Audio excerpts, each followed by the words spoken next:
নমস্কার সকলকে বেঙ্গল স্পোর্টস ব্লগের নতুন একটি ভিডিওতে ওয়েলকাম। কালকে 2025-26 মরশুমের ইন্ডিয়ান সুপার লিগের পঞ্চম ম্যাচে ইস্ট বেঙ্গল নামতে চলেছে সল্টলেক স্টেডিয়ামে বিকেল 5টা থেকে। তাদের প্রতিপক্ষ কেরালা ব্লাস্টার্স। রিসেন্ট ফর্ম যদি আমরা ইস্ট বেঙ্গলে দেখি খুব একটা ভালো নয়। গোয়ার সাথে ড্র এবং জামশেদপুরের কাছে হেরে যাওয়ার ফলে কিন্তু কিছুটা তাদের মোমেন্টাম তারা শুরুতে প্রথম দুটো ম্যাচে ক্রিয়েট করেছিল সেটা কিন্তু তারা হারিয়েছে। এই মুহূর্তে যথেষ্ট প্রেশার নিয়ে যে সমর্থকদের সামনে কালকে যুবভারতীতে ইস্ট বেঙ্গল খেলতে নামবে এ বিষয়ে কোনো সন্দেহ নেই। এবং এর মাঝে লাস্ট 5 তারিখ ইস্ট বেঙ্গল ড্র করেছিল, তার আগে ইস্ট বেঙ্গল 27 তারিখ হেরে গেছিল। এর মাঝে কিন্তু অনেকটা সময় পেরিয়ে গেছে, অর্থাৎ কালকে ইস্ট বেঙ্গল নামছে 14 তারিখ। এবং কোচের কিছু সিদ্ধান্ত নিয়ে, কোচের কিছু স্ট্র্যাটেজি নিয়ে, কোচের কিছু প্লেয়ার চেঞ্জ নিয়ে, গেম রিডিং সেন্স নিয়ে বা গেম রিডিং স্ট্র্যাটেজি নিয়ে সব কিছু নিয়ে কিন্তু আমরা অনেকেই অনেক সময় বিভিন্ন রকম সমালোচনা করেছি। আজকের এই ভিডিওটাতে আমরা আলোচনা করব ডেফিনেটলি দুটো পার্টে। প্রথমটা কোচ কি বলছে, কোচের কি চিন্তাভাবনা রয়েছে, সমর্থকরা কি ভাবছে, সমর্থকদের কি বার্তা কোচের জন্য, ডেফিনেটলি সেটা প্রথম পার্ট। এবং দ্বিতীয় পার্টে আমরা কিন্তু বেশ কয়েকটা টেকনিক্যাল আলোচনা করব, সেইটা নিয়ে আজকের এই ভিডিওটি। তোমাদের প্রত্যেককে বলবো শুরুতেই তো ভিডিওটাকে একটু লাইক করে দাও, যারা যারা এই মুহূর্তে ভিডিওটা দেখছো প্রত্যেকে চ্যানেলটাকে সাবস্ক্রাইব করো এবং পুরো ভিডিওটা দেখলে তবেই কিন্তু বুঝতে পারবে এবং আমার ভিডিওটার সাথে, আমার বক্তব্যের সাথে তোমরা কতটা একমত নও বা তোমাদের কি মনে হচ্ছে অবশ্যই কিন্তু কমেন্টের মাধ্যমে জানাতে ভুলবে না। এইবার চলে আসি কোচের কথায়। কোচ কিন্তু আজকে প্রি ম্যাচ প্রেস কনফারেন্সে কিন্তু বেশ কয়েকটা কথা বলেছেন এবং আজকের প্রি ম্যাচ প্রেস কনফারেন্সে কিন্তু কোচ নিয়ে এসেছিল এডমান্ডকে।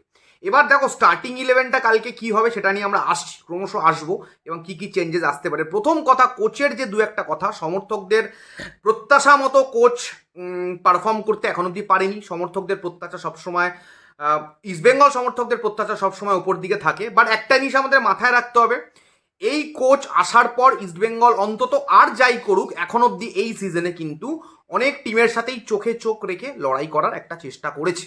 সফলতা হয়তো পায়নি, ট্রফি হয়তো পায়নি, ডেফিনেটলি প্রত্যেকের কাছেই ট্রফিটা, ইস্টবেঙ্গল সমর্থকদের কাছে ট্রফিটা কিন্তু খুব গুরুত্বপূর্ণ। এবং আমি একটা জিনিস মাথায় রেখে একদম দায়িত্ব নিয়ে বলছি সমর্থকদের জন্য, একদম ইস্টবেঙ্গল সমর্থকদের জন্য বলছি যে এই 21 বছর 22 বছর ধরে, প্রায় 22 বছর, এবছর যদি চ্যাম্পিয়ন না হতে পারে 22 বছর হয়ে যায়, আমি 21 বছরই ধরছি, 21 বছর ধরে দেশের সর্বোচ্চ লিগটা জিততে না পারার যে প্রেশারটা, যে ওজনটা, যে মানসিক একটা চাপ, সেই চাপটা আমি সমর্থকদেরকে রিকোয়েস্ট করবো যাতে অস্কারের উপরে না দেওয়া হয়। কারণ অস্কার এখানে এসছে 1 বছর 1.5 বছর, অস্কার কিন্তু 21 বছর ধরে কিন্তু ইস্টবেঙ্গলের এই যে ইস্টবেঙ্গল সফলতা পায়নি দেশের সর্বোচ্চ লিগে, ইস্টবেঙ্গল ব্যর্থ, তার জন্য কিন্তু অস্কার দায়ী নয়। এবং কোচের আমি দেখছি লক্ষ্য করে কিছু সোকল্ড ইউটিউব চ্যানেল এবং কিছু মিডিয়া হাউস কয়েকটা আমি দেখছি শেষ কিছুদিন ধরে কোচকে টার্গেট করে, ইস্টবেঙ্গলের কোচকে টার্গেট করে যা না তাই বকছে ভাই। গল্প নিজের মতো করে বানিয়ে গল্প বলে যাচ্ছে কিছু ইউটিউব চ্যানেল। আমি দেখছি, আমার কাছে ক্লিপিং আসছে, হাসি পাচ্ছে দেখে। তাদের কাছে যদি কন্টেন্টের অভাব থাকে আমার কাছে পাঠিয়ে চলে আসো, তোমরা যদি ভিডিওটা দেখো আমার কাছে আসো, আমি তোমাদের কন্টেন্টের আইডিয়া দেবো। প্লিজ ভুলভাল গল্প ইস্টবেঙ্গল কোচ অস্কারকে নিয়ে বানিও না। অস্কার এখানে কারুর সাথে, কোনো ইউটিউবারের সাথে ব্যক্তিগত কোনো রকম কোনো যোগাযোগে থাকে না, প্রথম কথা। দ্বিতীয় কথা, কোচ খারাপ খেলাচ্ছে, অবশ্যই কোচ খারাপ খেলাচ্ছে। এবং আমি আমার ভিডিওর শুরুতে আজকে আমি একদম সজ্ঞানে বলছি, কোচ যদি ভুল করে, কোচের যদি স্ট্র্যাটেজি ভুল হয়, কোচের সিদ্ধান্তে যদি টিম সাফার করে, আমি আবার ক্রিটিসাইজ করব কোচকে সবসময়। সেটা হিরোশি ইবোসুকিকে আনা থেকে শুরু করে সব কিছুতে আমি ক্রিটিসাইজ করেছি কোচকে, আবারও করব। কিন্তু আমি আজকে বলে দিচ্ছি, ইস্টবেঙ্গল যদি এই সিজনে চ্যাম্পিয়ন না হতে পারে, আমি নেক্সট সিজনে অস্কারকেই কোচ দেখতে চাই। এর থেকে ভালো কোচ আসতে পারে কি হতে পারে ভাই, অনেক দিন ধরে দেখেছি এই কোচ চেঞ্জের এই ব্যাপারটা না, এই মেন্টালিটিতে আমি যেতে চাইছি না, আমি ব্যক্তিগতভাবে যেতে চাইছি না। হ্যাঁ, সেরকম একটা ব্লান্ডার করছে কোচ নিজেই সরে গেল, সেটা আলাদা ব্যাপার। একটা কোচের পিছনে লেগে যাওয়ার একটা টেন্ডেন্সি আমাদের মেন স্ট্রিম মিডিয়ার তো ছিলই, কিছু ইউটিউবার যাদের মাথায় ব্রেনে কন্টেন্টের আইডিয়া থাকে না, ভুলভাল অস্কারকে নিয়ে ভিডিও বানিয়ে যায়। ভাই লোকটা তো চেষ্টা করছে। এর আগে এই যে কোচের যেটা বক্তব্য যে এই সিজনে আমরা টেকনিক্যাল অ্যাসপেক্টগুলোকে বেটার করেছি, আগের সিজন অবধি আমরা যেভাবে প্লেয়ার রিক্রুট করছিলাম সেই প্রসেস এবং এইবারের প্রসেসের মধ্যে অনেক তফাৎ। এবং আমাদেরকে একটা জিনিস মাথায় রাখতে হবে যে শেষ 2-3 বছর, আগের 2-3 বছর এটা ফুটবল ভাই, সব কিছু একবারে সুইচ অফ করে দিয়ে নতুন করে সুইচ অন হয়নি। সাউল ক্রেসপোকে 2 বছর আগে কন্ট্রাক্ট দেওয়া হচ্ছিল, সেই জন্য সাউলকে এখনো ভুগতে হচ্ছে। সাউল যখন 2 বছরের কন্ট্রাক্ট পেয়েছিল, সাউলের এটা 3rd ইয়ার ইস্টবেঙ্গল জার্সিতে, তখন অস্কার ছিল না, অস্কার সাউলকে ছেড়ে দিতে চেয়েছিল। ইস্টবেঙ্গল এই টিমে আরও অনেক প্লেয়ার রয়েছে যে প্লেয়াররা অস্কার আসার আগে থেকে রয়েছে, ইস্টবেঙ্গলের এই সময় যে লেফট ব্যাককে ইস্টবেঙ্গল সাইন করিয়েছে, যে মানে স্টার্টিং 11-এ খেলছে, সেই লেফট ব্যাককে অস্কার চাইনি, একদমই চাইনি। আমাদেরকে জানতে হবে, বুঝতে হবে। কোচ আগের দিন ভুল করেছে, আমি তো বলছি ইউসেফকে তুলে নেওয়া জামশেদপুর ম্যাচে ভুল, বিপিনকে তুলে নেওয়া ভুল, সেটা ভুল।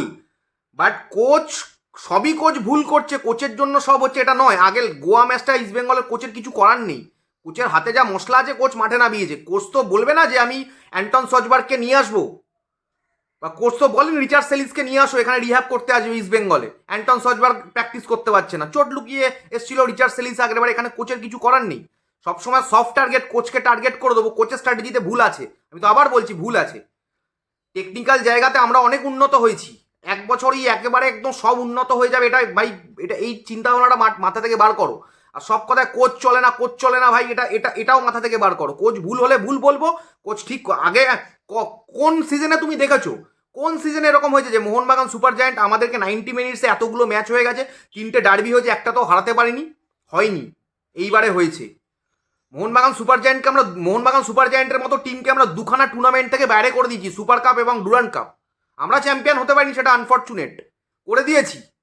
এফসি গোয়া আমাদেরকে ফাইনালে 120 মিনিটে হারাতে পারিনি, যে এফসি গোয়া আমাদেরকে আইএসএল বলে হারাচ্ছে, বা আমরা ওদের হারাতে পারছি না, এই সিজনে ড্র করলাম। এইগুলো এই কোচের আন্ডারেই হয়েছে, মিস্টেক্স আছে। আর এই কোচের হাতে সেই অপশান নেই ভাই।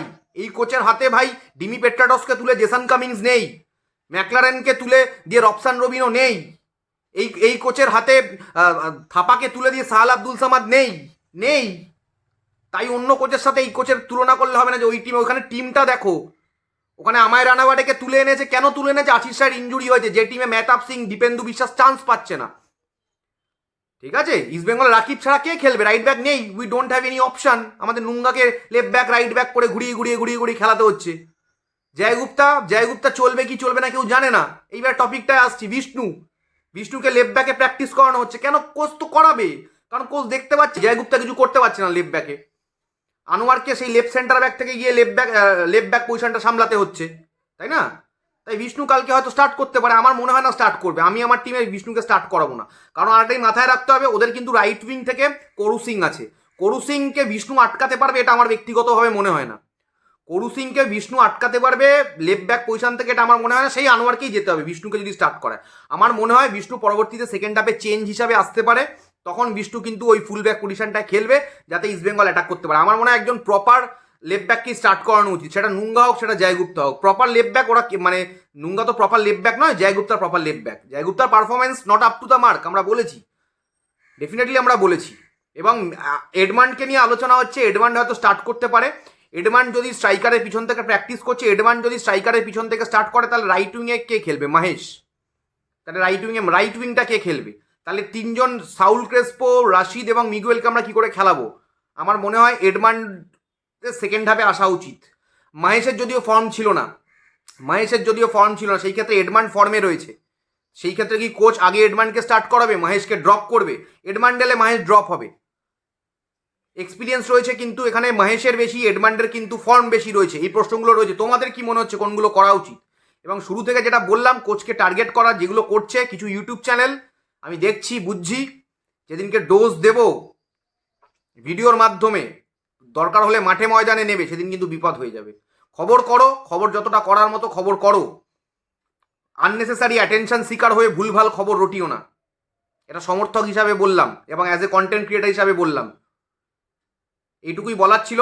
Thank you so much. কালকে 2টো গুরুত্বপূর্ণ ম্যাচ, তোমাদের কি মনে হচ্ছে কি হতে পারে অবশ্যই কমেন্টে জানিও। খুব গুরুত্বপূর্ণ ম্যাচ ইস্টবেঙ্গলের জন্য, এবং আইএসএল আমি মনে করি না কোনো ম্যাচ ইজি। ডেফিনেটলি খুব টাফ ম্যাচ নয়, 3 পয়েন্ট পাওয়া উচিত, এবং যথেষ্ট দখল রেখে 3 পয়েন্ট পাওয়া উচিত কালকে ইস্টবেঙ্গলে। Thank you so much. এখনের মতো ভিডিওটা এখানেই শেষ করছি, দেখা হবে খুব তাড়াতাড়ি নতুন একটা ভিডিও। টাটা।